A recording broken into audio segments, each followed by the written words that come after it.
тајни со Бог. Помоли му се на твојот татко, кој е во тајност, а твојот татко, кој го гледа тоа што е тајно, ќе те награди. Стих 6. Има јавни награди, има и приватни. Лесно е да ги сакаме и бркаме првите и да дозволиме нивната слава да биде единствената слава што ја бараме. Колку е поинаку, постојано да се храниме со славата, да се биде со Бог во трајност. Да се биде во присуство на Бог само по себе е награда, иако не знам колку често размислуваме за тоа.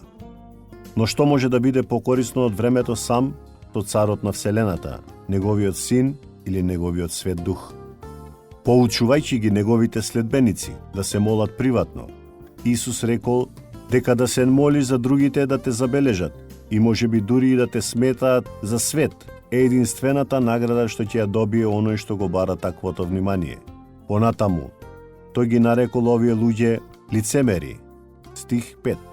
Прилично силен јазик и прилично добра причина да размислиме за почесто да практикуваме приватна молитва, отколку да стоиме на агол на улица или на било кое друго јавно место, спротивно на тоа. Исус ветил дека Бог ги наградува оние што бараат приватна средба со Него. Славната изјава на Д.Л. Муди: карактер е она што си во мракот.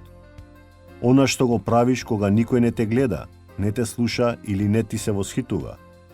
Само Бог знае што се случува во собата за молитва, па само Бог може да го награди тоа. Исус ветува дека ќе го направи тоа. Ейми Клеменс.